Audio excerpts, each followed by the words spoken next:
Welcome to the EntrePastors podcast on YouTube. This is a show that helps pastors think, act, and thrive as prosperous entrepreneurs.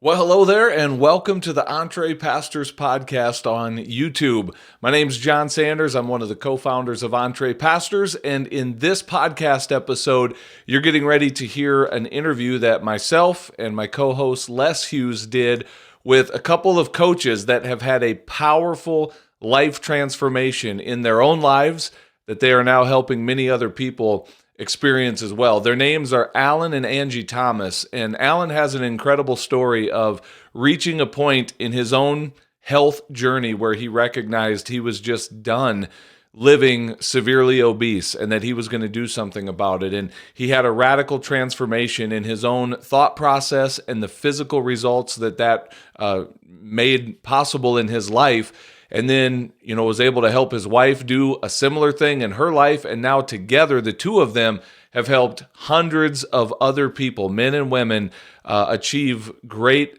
accomplishments in their own physical health through their weight release journey. And Les and I have a conversation with them, both from the angle of why this is an important conversation for pastors to be thinking about, especially to take care of our own physical health, as well as they're a great example of building a business around a message. And that's one of the pathways that we talk about at EntrePastors. We call it the information-based pathway, how you can monetize a message by building a business around a message that helps people and changes lives in a good way.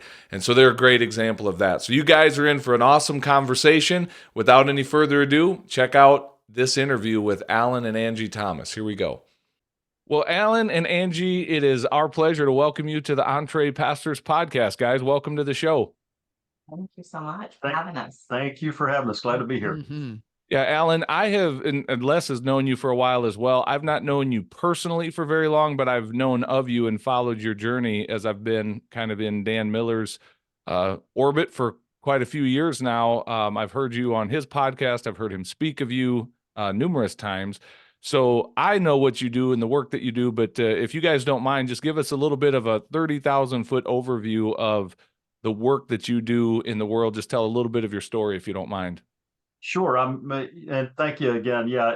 And Dan, you bring him up. He's the guy that told me, I guess it's been about 5 years ago or 6 years ago now, Alan, you need to coach people on how to lose weight. I said, Dan, that is silly. That people, I can't imagine. I really laughed at him out loud.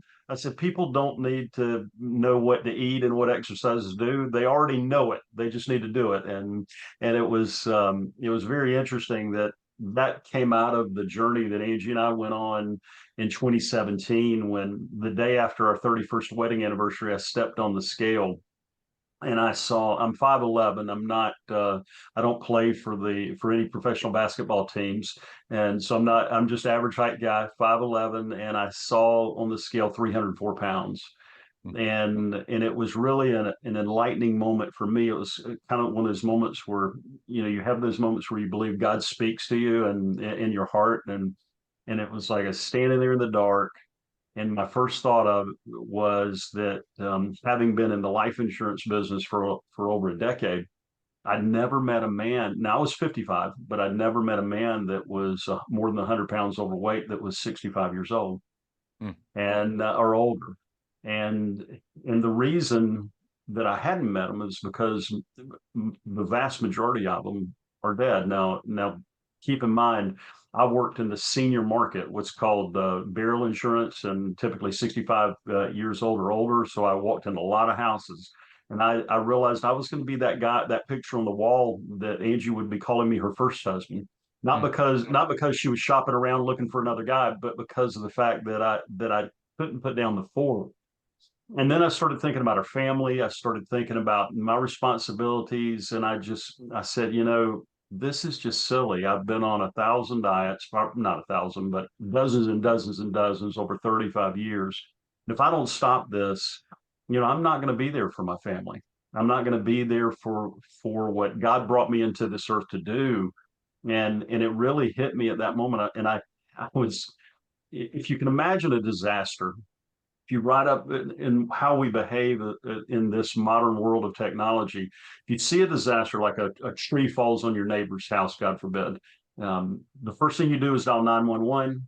Second thing you do is go make sure that see if you can offer any help. And the third thing you do is you take a picture, because that's what we all do. We grab our cell phones and we take a picture. And on our website, that picture of the 304-pound scale was my picture of that disaster. I snapped a picture of it for some reason. I don't know why. It just because I certainly never saw this journey. But Angie and I went on a very public journey over the next 260 days that led to us losing over 192 pounds, over 190 pounds together, 192 pounds to be exact. And so the way we do our work, and that's a long way of answering, when somebody reached out to me, I think it was April of 2019, and I had no intention of doing work at coaching in this area. Angie had no intention of it. But I heard myself. He called me, and he was cry for help. It's a guy that had that was over 300 pounds as well. He said, there's something about what you're talking about, Alan. He heard me on it was actually something with Dan. It was a Monday mentor call we were on With Dan, Okay. yeah.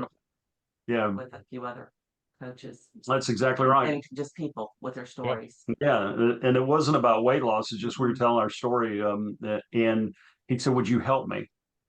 And I said, I mean, I really didn't want to. I remember I was sitting right here where I'm sitting right now. I was on a Zoom call with him.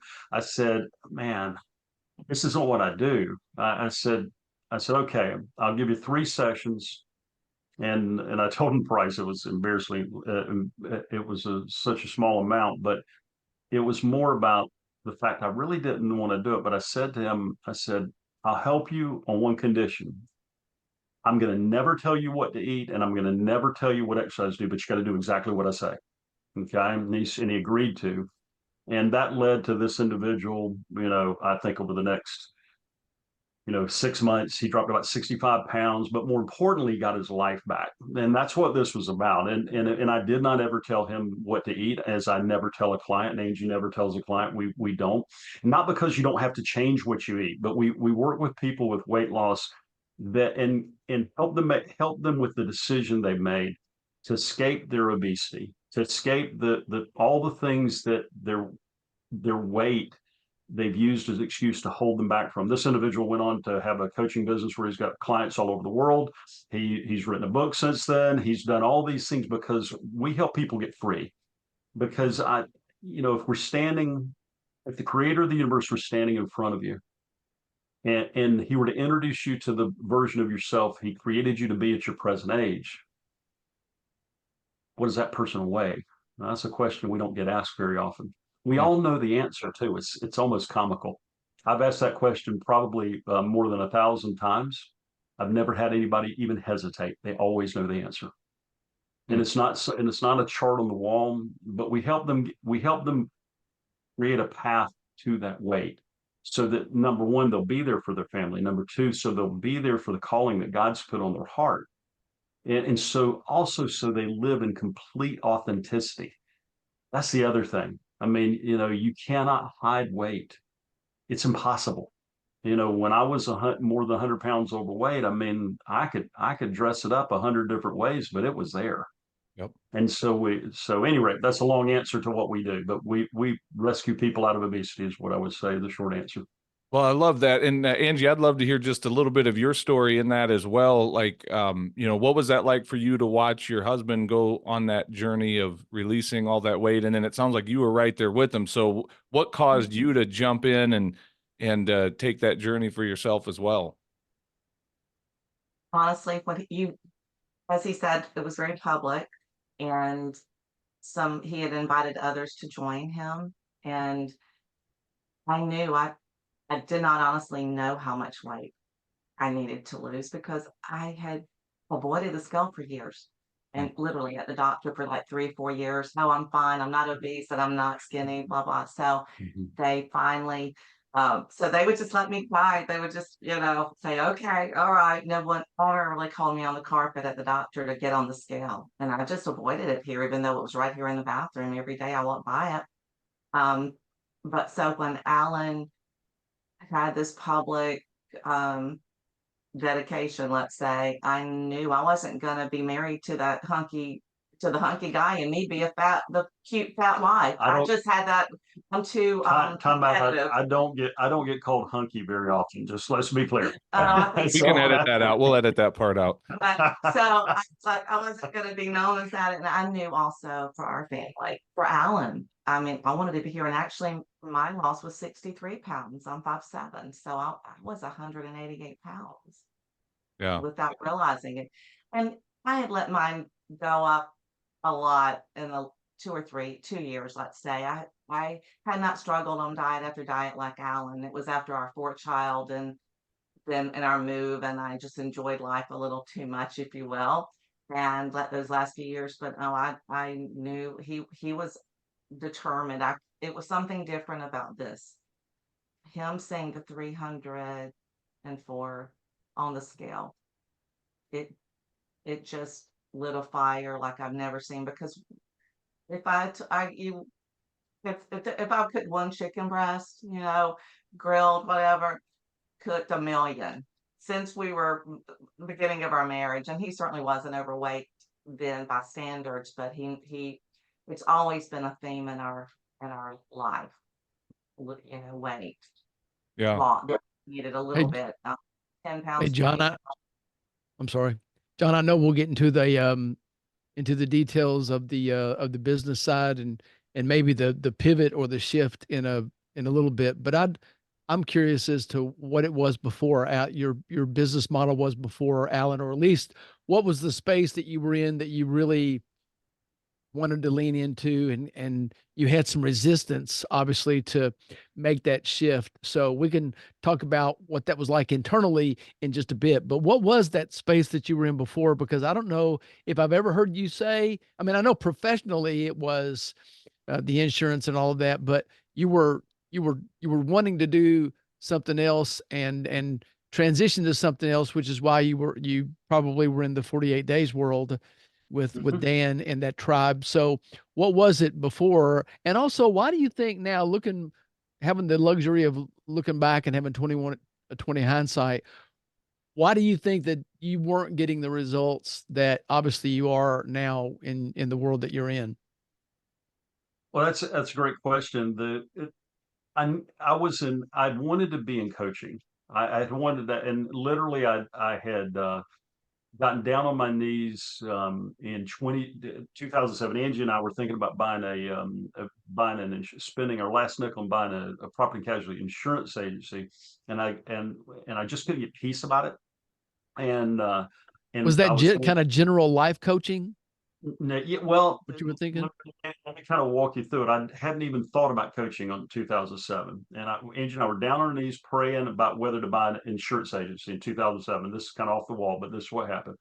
Went to a Man in the Mirror Bible study at Morley, and that was being hosted at our church, First Baptist in Fernandina Beach, that we were attending at the time. And it was, and I got asked the question only Dan Miller had ever asked me before. It said, if you knew you were going to have enough and you couldn't fail, what would you do? And it hit me. I'd be a coach. That was 2007. And Mm-hmm. I immediately called Dan when I left there. And I remember what it was. And I said, Dan, I figured out I'm supposed to coach. And he said, that's fantastic. You'll be great at it. And he started encouraging me. And immediately I got afraid. And I didn't do it. And I went into insurance, not that agency. I didn't do it, but I kept coming back to it, but I couldn't get my head around what type of coaching. It was business or whatever.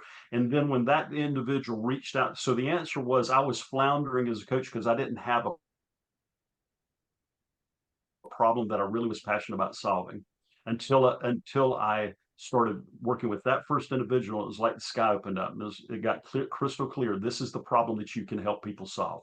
The answer was sitting between my elbows. So the answer was I was one of those wandering generalities like Zig Ziglar talks about. I just, Yeah. I could sell, I'd sales coached and sales teams. I'd done sales. I'd all this experience, but nothing got me till I saw that guy, that individual. It was like the guy laying in the middle of the street bleeding to death, like the Samaritan walking by. Mm. And when I said, and I knew I had the answer, and it wasn't what he thought it was.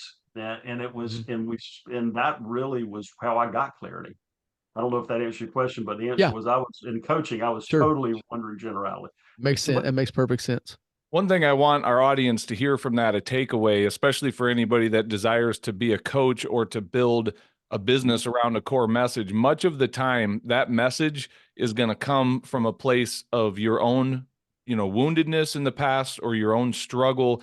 Like that's probably where you're going to find the most power in a voice and a message as you've had some healing to that area of your life or you've overcome some things.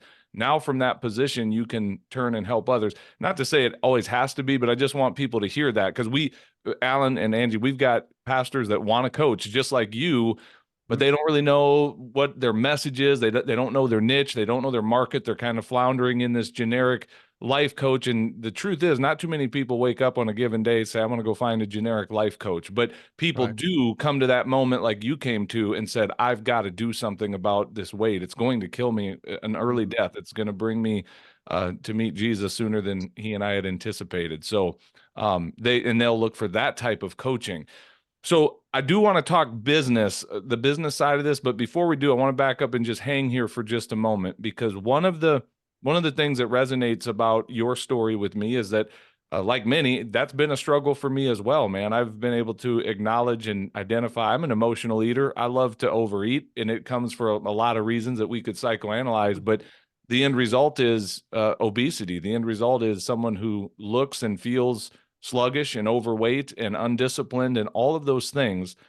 And I just want to go where a lot of people won't go in the church. And I want to talk about this subject for a little bit. And I want to put pastors in the crosshairs of that, not in a way to be mean or judgmental. I say it as someone who's been a fellow sojourner on that path. Like this has been a struggle for me. I've not found, staying fit to just be an easy, natural process. Like maybe it looks like for some others, it might not be as big of a struggle. Trying to be gentle in how I say it, but I'm going to get to the point and say, there's a lot of pastors who are obese, and I think it says a lot about their testimony, whether they realize it or not. And this is an uncomfortable conversation, but I'm going to ask you to speak to that. Also, one other quick thing I want to add too, that the reason your message resonates with me is being in the world of emergency medicine as a firefighter, EMT, we go on countless medical calls, and I see this obesity epidemic killing people exactly like you described earlier, and they are suffering long, painful, horrible, disease-ridden deaths. And there's so much disease that is stemming from the food they're eating, the medications they're on to fight the symptoms that they're feeling. And like, there is a better way. God has given a better way. So I love the fact that you're doing this. I just want to throw you a softball and say, why is this an issue pastors should care about? Let's talk about obesity before we get into the business side of it. And how do you specifically help them? If you're not giving them a diet, if you're not giving them a workout routine, what's the secret sauce in your coaching? So I know I threw a lot at you there, but take it in any No, direction you want to go.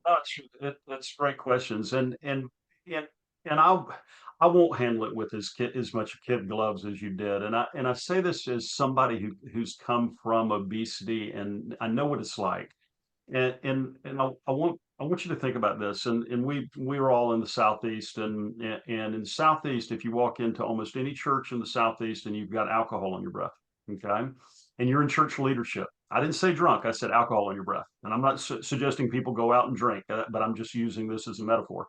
If you walk in, you will be um, probably taken out of that leadership role. You'll promptly be um, you know maybe some type of intervention done because you had alcohol in your breath as a leader in that church. But if you walk in at 100 pounds overweight, 50 pounds overweight, 100, 200 pounds overweight, whatever that is, and you're a leader, and you go to the church dinner and you have 3 plates of fried chicken plus biscuits, fixins, and gravy. The only question that anybody's going to ask you is what you want for dessert, and that is hypocrisy, folks. Mm. That is pure hypocrisy. Now, somebody who is doing their best to get out of that obesity, that's a different story, but we're called to get out. It's just like anybody that's struggling with alcohol, if they're struggling with infidelity, if they're struggling with pornography, if they're struggling with whatever it is, they've got to stop. Now, here's the challenge for us, the people that work in obesity is, you get, if you're struggling with alcohol, you stop completely. Okay, you stop completely and you don't die. You have to continue to eat. So it's like we have this beast that we're facing every day, but we have to take it and with alcohol or gambling and I'm just throwing different Sure. challenges out there. You can stop it and you lock your beast up and put it in a cage. With obesity, what you have to do is you have to take your beast out and take it for a walk every day Mm. and not get just devoured by it. So that's a big piece of it. But here's what I would say to people: wake up. Number one, wake up to the fact and stop ignoring the obvious. Number one, and I say that with love. I do because just like Angie dropped 63 pounds, she had let her weight go up. She didn't have the struggle I did with it because I wasn't leading. I Mm. was not leading. I was leading her down a path of obesity too. Yeah. But when I changed, her weight dropped. Go figure. Now she had to make some changes.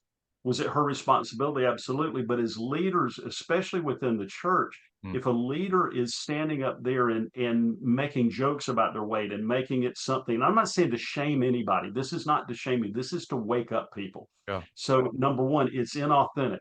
And people can say all they want to about different people have they have all these excuses for being fat. I had my excuses. Yeah. Okay, the reality is there's one way to get obese, and it's to overeat. That's all I know. That's it. There's only one way. There's no evidence out there that you can get obese from anything other than eating too much. Okay. Now, lack of exercise matters. Your genetics matter. All those things. When we're working with people, secret sauce is number one. We get people to take responsibility. Do we guide them? Yes. We show them. It's like, and I think of a particular pastor. He's kind of a star client of ours. Y'all know him. He got anybody that jumps out of the airplane after losing 90 pounds becomes kind of a star in your world. And that's Scott Tharp. I mean, Yeah. you know Scott came to us 90 pounds overweight at 5'11. I mean 5'8. Excuse me. He's 5'8. So he was obese. Okay, pastor of a church, successful in his marriage, successful with his church. He's a great human being. Mm-hmm. And I wouldn't tell him what to eat, but I showed him this path, and I showed him a way to calculate it almost to the day. And it was so interesting when he got that it was like when he could treat it almost like money, which he's an expert on finances. Yeah, when he could treat it just like money, it was something that was predictable. It was calculable. Do you have to use self-control? Absolutely. Do you have to? Are you going to fail 100 times? Yes, you are. But when he grasped the concept that we were teaching on how to get 100% certain of his weight, he it was so funny. I think 5 months in, I think he was down 50, 60 pounds, and we have people literally predict their weight loss, their journey. Mm-hmm. And he said, yeah, he said, I'm kind of, I was said, how are you doing on your numbers compared to where you thought you'd be at this point? He said, well, I'm not as close as I thought I'd be. I said, what do you mean? He said, yeah, I'm off about 1.25 pounds, I think it was. I That's said, you mean 6 months ago when you predicted it? He said, yeah. I said, buddy, I said, that's close enough for government work, as we say. I said, that's amazing. So it is absolutely, we help them build certainty around it. We should, that's the big piece of it. But for pastors that are doing this, I want you to understand there is somebody that comes to your church, right or wrong, right or wrong. There's somebody that comes to your church that's looking for Jesus. They're looking for an answer. They're looking for it. And then when we stand up there and I'm not a pastor, but if we're standing up there in inauthenticity to our message, it makes them question every part of the message. Now that stings, I know it, and I don't mean to. But I'm saying own your responsibility to that, just like you would to your family, just like you would to your church. It is an authenticity issue. I wrote a post that, boy, I got some hate mail on it too. It's called The Silent Sermon. Mm. And it was I wrote a while back, and I've never received so much hate mail, so which means I was probably said something good. Yeah. But it was basically we wear a sermon on all of us, whether we're pastors or not. And so at the end of the day, it's a problem that's solvable. Is it easy? Oh gosh, no. Yeah. Gosh, no, it's not easy. Is it 100% doable? Yeah. And we've seen people. I think about clients of ours like Rick, who 72 years old, walks with walker, fused vertebrae, can't exercise. Exercise is off the table for him. Okay, now we believe in exercise. We just got off a 15-mile bike ride before the call here. Excuse me, my Nice. ears wet. And so, but but he'd failed for over 50 years at diets. And when I was talking to this individual, his name's Rick. I said, he said, "You think I can do it?" I said, "I'm positive you can." And he was 388 pounds. Hmm. Now he's still got a little ways to go. It's been harder for him than most, but he's down almost 130 pounds. Wow. He's never had weight loss like that. And he has inspired people. And this is what not to miss. This is where the opportunity is. Don't miss this. Like Scott in his church. Scott has inspired people, not just other people to lose weight. He's inspired people in his family. His daughters are excelling in school in ways they've never excelled because they see their dad leading with authority. Yeah. His marriage was great. I don't know that his marriage could get any better, but I'm sure it didn't hurt it. He's stepping into leadership roles in his business that he hadn't done before. There's all this opportunity sitting there waiting on us. It's almost like God's saying, if you get this one area fixed, if you'll trust me in this one small thing, it's not easy. I know it's not easy.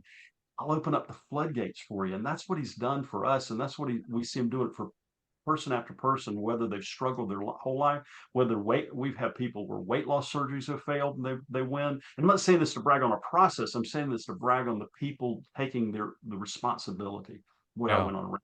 Or you asked me a long question, I'll give you a long answer. No, that's totally fair. And again, that's what good coaching does. Good coaching gets people to results, and the results you're helping people get in their life. Yes, they're doing the work, they're doing the hard work, but you, like a good coach, you guys are coming alongside of them and helping them get the clarity that they need to take action to move forward. So, I want to switch gears and get into more of the business side of what you've built and what you're still building out in this business.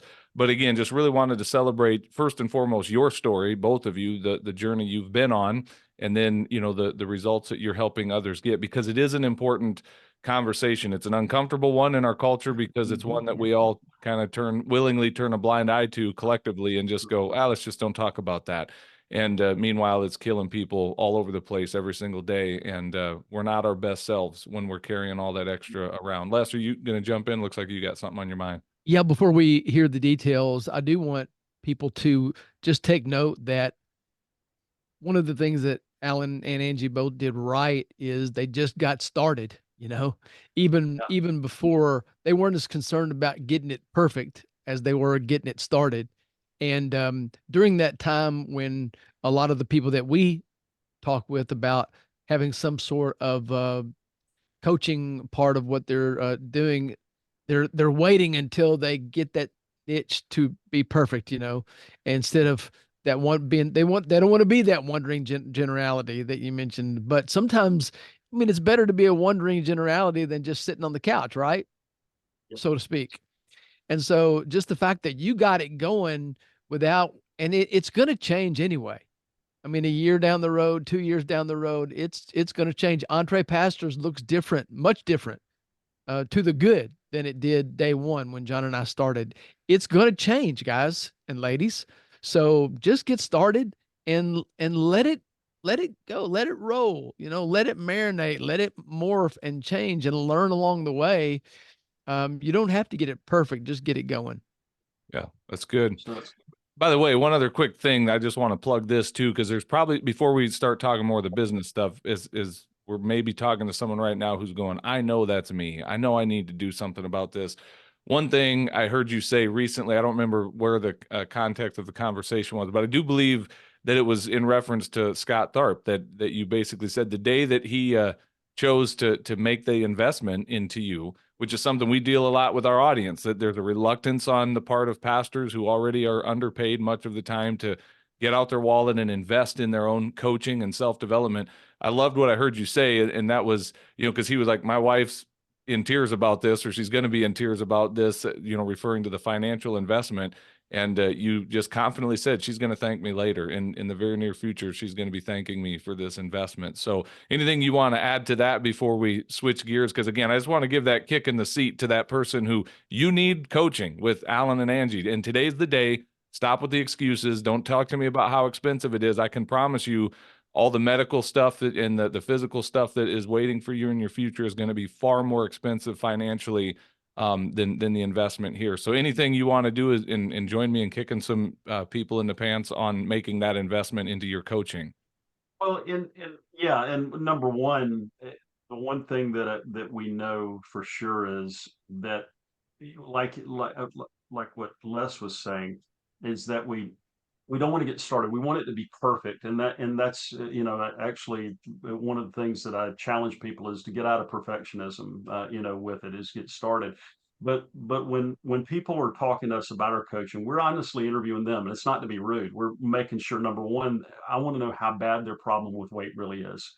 I want to know what it's costing them, and it might not be something that they're ready for us at that point, because we're not for everybody. I'll be the first to tell you, but I want to know how bad their problem is with weight. I want to know how committed they are to solve it, and then we decide if we can help them. But yeah, it does take an investment, because at the end of the day, there's one person dying every 7 seconds from obesity worldwide. And if somebody is listening to this and struggles with obesity, and I say obesity, you probably think you're overweight. Well, I got news for you. You're probably obese. Okay. And I don't say that to be rude. I say that because of a wake up call. But at the end of the day, think of the consequences that it's been your whole life that you struggled. Think of the consequences that are coming for your family. Think of the consequences. And we just had something that happened to us, and without going into any detail, but I thought it was to make sure I was alive. Okay. And we had something that Angie and I had to show up for in our family. We had a challenge with one of our children that was a big challenge. It required me to show up and Angie to show up in a way that was powerful, that we've never been called, that we never could have anticipated in a million years. And after that, as that was, and it's still unfolding, but as that was settling down, I was thinking, if I didn't get that weight off, I'd have been dead. I wouldn't have been there for my adult child. Number two, I wouldn't have been racing through an airport ahead of other security people that to save this particular individual, to help them. I wouldn't have had the clarity, because I could have been dead. I could have been hobbling. Angie and I showed up with power that you're going to be called to do Good. something, and so when I say that, the investment, man, that was worth everything we had to be able to be there in that moment for that adult child. Yeah. And so I say, so I don't, that's an off the wall answer to it, but that just hit me because that's something we're living through right now. And it's a big deal. So anyway. Yeah. No, that's a really good lesson there. So thank you for sharing that. Well, here's what I want you guys to know, and just to share with our audience as well. We often at EntrePastors talk about different pathways that a pastor could take in launching a business of their own as a way to bring more revenue into their family. And you guys are perfect examples of what we would call the information-based pathway, where you essentially build a business around a core message that you have. And so that can be done in a number of ways. It sounds like from your story, and I didn't know this about you, but it sounds like you kind of reluctantly went into this area of coaching. But I want to I focus. really did. It really was. I really did. It was almost, Raise your hands. I was sick that night because I really was. What am I doing? So Yeah. And I'm kind of curious too, and maybe we'll get into that. Like, where was that fear coming from? By the way, when you're fearful of something, sometimes that's a good indicator. That's exactly the path that is in front of you that you need to take. But I want to kind of talk about the story of your business. When you did decide, hey, I'm going to lean into this, I'm going to start a business coaching people around releasing weight. How did the business go? Because you've been doing it for a few years now. So just tell us about the business side of it. What were some of the challenges? What are some of the wins? And I'm sure I'll hit you with some follow-up questions, but tell us about your business. well, I mean, initially it just started, like I said, me being sick to my stomach, that I was taking response because I felt like it was all on me. Okay, number one, I felt I did, and I had the immediate thought of, what if I'm not good enough? What if I screw this person up? All these things all these fears that run through our mind. But then I started thinking about, what if I didn't show up for this person? What if I didn't? And it started with one, and then when I saw within about 3 weeks that, man, this didn't just work for me, it works for other people. And I said, I need to pull together and have kind of a beta group. And I pulled together a beta group of people, and everybody that did the work like had life-changing transformation. And then I decided to really get clear. I paid for a lot of coaching. Angie and I paid for a ton of coaching in this area. We got some of the best coaches on the planet. I believe that said, hey, you've got a real life-changing offer here. You need to get it out to people. And so we just dug in, And when I realized that this was something that really I felt it went beyond just being a business. It was a calling to me, because when I heard it was as though, every person I was talking to, I knew their pain better than they did. And I understood it. And I'm not saying I have this innate understanding, but it's like, I know I can help them. Now, everybody Yeah. doesn't enroll with us, but it became this passion that went beyond, do we need to make money? Of course we do, because the more money we make, the more people we reach. But it started there. It started kind of a group model, started with men only.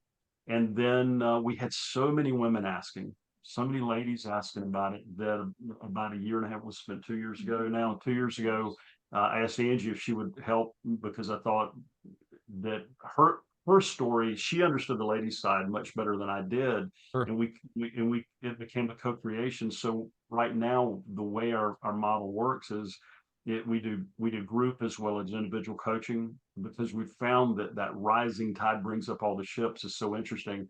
When it's like one of our clients right now who's really doing really well.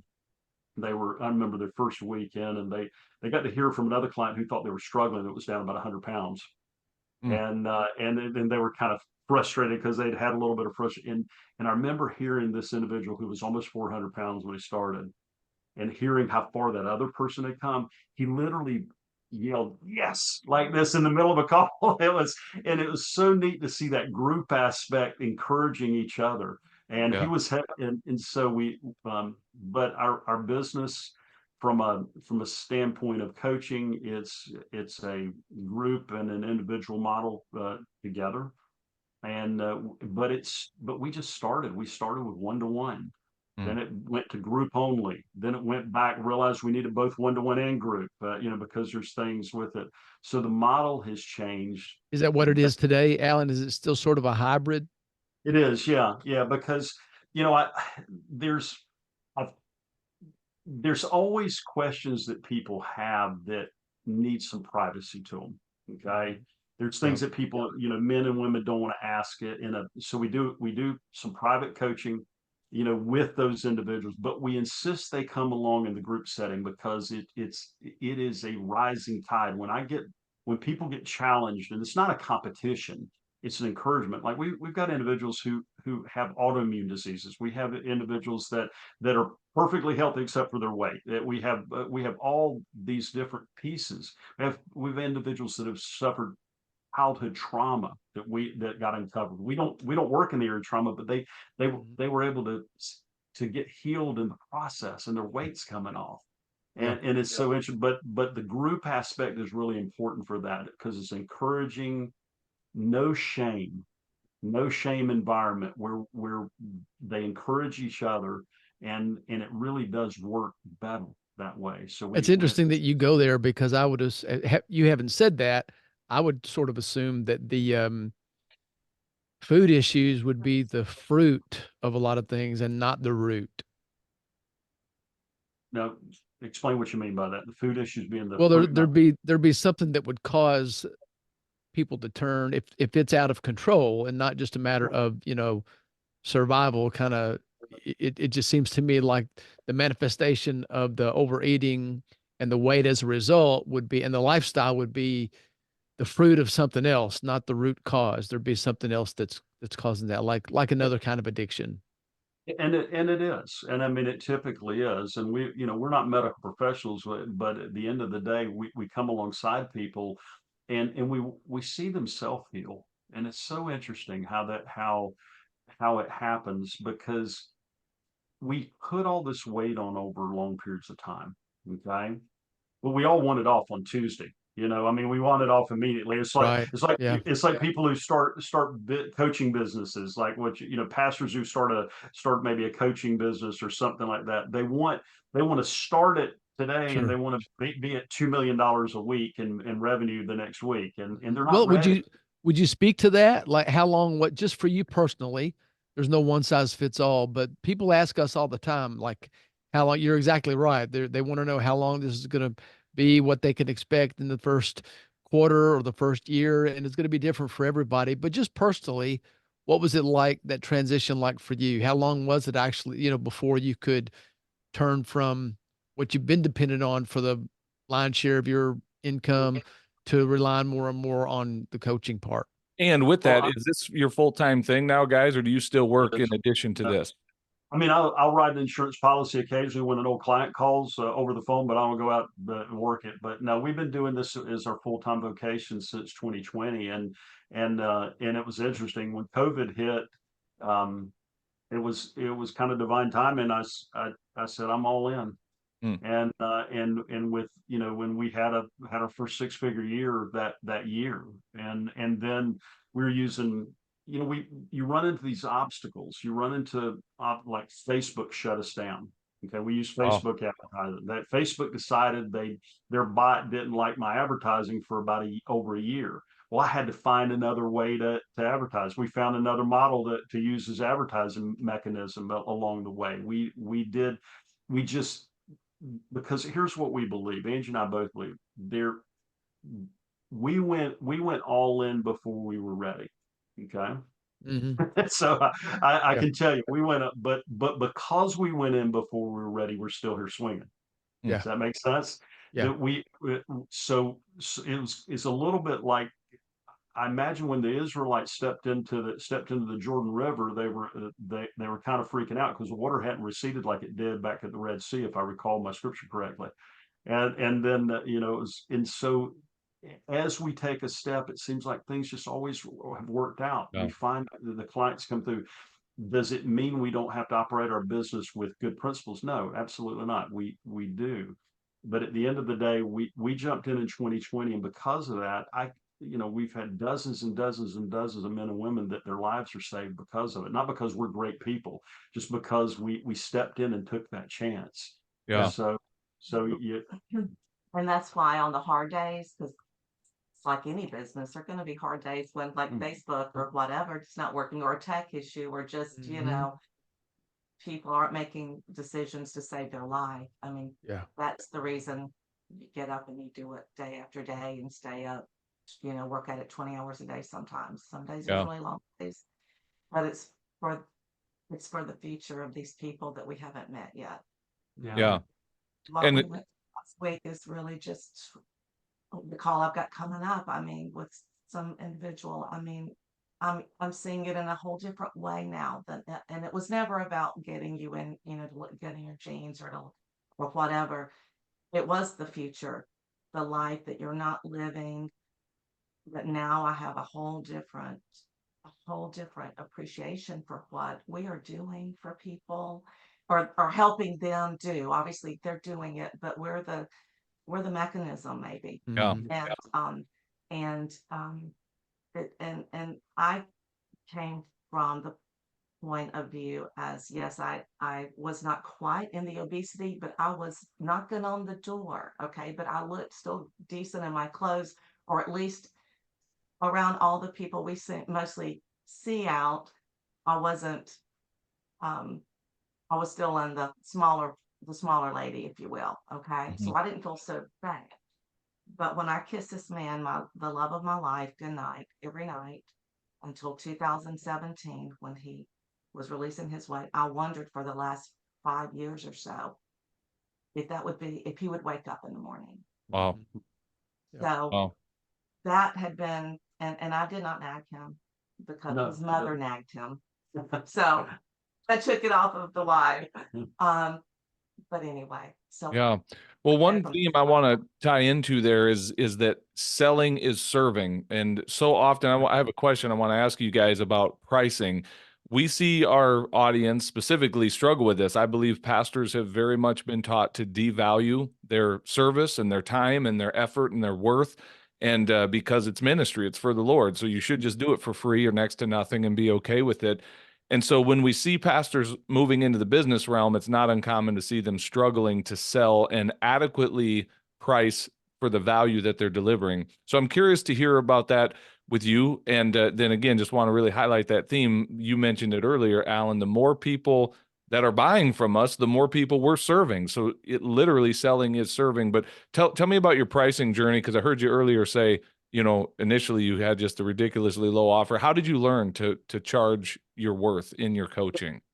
Well, I started looking what the outcome was for somebody that really, because that's really what it's about. Is if somebody comes to us, if they're desperate enough to even get on the phone with me, number one, they know what we're going to talk about. We're going to talk about their weight. That's an uncomfortable conversation, and it's already got to be costing them a lot. And so I think we have to wrap our head around, if you're doing something that offers a priceless outcome, okay, whether it be somebody who's doing financial coaching. I mean, somebody who's a financial coach, let's say, they're saving people. They might be changing their whole family tree financially. They might be saving them hundreds of thousands over a lifetime. They might be saving a marriage because people. By the way, weight loss is the number three. Weight gain is number three cause of divorce in the United States. Hmm. Behind infidelity, number one. Finances, number two. Weight, number three. Wow. That's a statistic. When we realize, for example, when I realized that our coaching is worth hundreds of thousands of dollars, then it became real easy to put my price with it, because we want to do things free because we think that's easy. That's really what it amounts to. They'll like me better if I do it for free or if I do it really cheap. But here's the deal: free or cheap coaching is worth exactly what you pay for it. Hmm. It's worth exactly what you pay for it. How much shelf? I have so much shelf help on my bookshelves where I've gotten cheap or free things. They don't work. When I have invested in things that really matter to me, then I get results every time. I mean, I do, and because but free coaching is worth what you'll pay for it. When you go to when you go to the heart surgeon, you say, I wonder if they've got a Black Friday special at the heart surgeon. I wonder if that, I want or when I get on an airplane, I want the pilot that's the highest paid on the planet flying for, we were on US Air recently, and I pray they pay them a fortune. Because I want the best. If Yeah. you want the best, you're going to have to pay for it. And I think as leaders, when you've got pastors who are looking at, bivocational, or I'm not sure exactly what you're asking as far as the pastors, but if they're doing things, you know, the love of money is the sin, not money. I Right. mean, we all verbally will say that, but the churches in so many, I think, is taught us that it's bad to charge for quality. It's Yeah. not. It's a good thing. I mean, Abraham wasn't broke, and I know Job wasn't broke. In fact, he doubled down at the end, Right. as I recall. So when it comes to what we do, it took me and Angie sitting down and really listing probably 100 different reasons why what we do is worth 10 times what we charge, Yeah. 100 times what we charge, and we had to Yeah. get confident with it.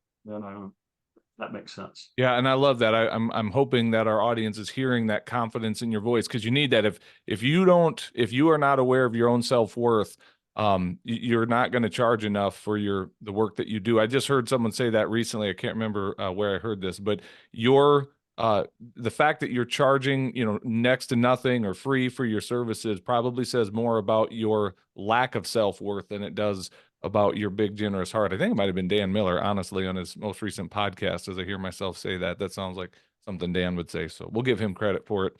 But well, guys, I could keep this conversation going forever. I love this. I love the work that you are doing and have done, and the many people you've helped. And nothing would make me and Les more thrilled than a year from now, 2 years from now, to start hearing from pastors in this community that are reaching out going, man, Jon, you guys had Alan and Angie Thomas on, and I took action and it changed my life. I've released 100 pounds, 60 pounds, 80 pounds, whatever it is, and I've got my life back. That would be incredible. And you've actually set up a special offer and a landing page for our audience. So why don't you go ahead and tell them about that and say anything else you want to say as we get ready to wrap things up here. Absolutely, Jon. Yeah, if they go to transformmyfuture.com/EntrePastors, that's transformmyfuture.com. EntrePastors, that will take them to the training that we do. It's that we recorded for your audience. It's a 5-step strategy that Angie and I use to lose 192 pounds together in 260 days, and whether somebody's got 25, 50, or more than 100 pounds of weight that they need to lose.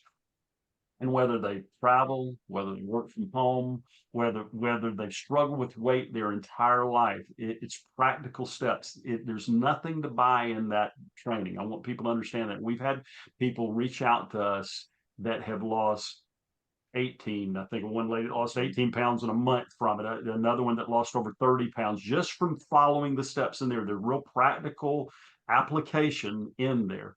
And it really is. So we want it to be a blessing to people. So we spend a lot of treasure and a lot of time developing that training, not so that somebody has something to buy, but if they want to have another conversation with us, there's a way to do that in that training. But if they go to transformmyfuture.com/EntrePastors, they can see that, and I assume you'll have that in the show notes so that they Absolutely. can Yep, we'll put a link to that in the show notes. And so, guys, it's been a pleasure getting to hang out with you here. I'm grateful for the investment that you've made into our community, and would love to keep in touch with you, and I know we will, just to see how you can continue to serve others in the world.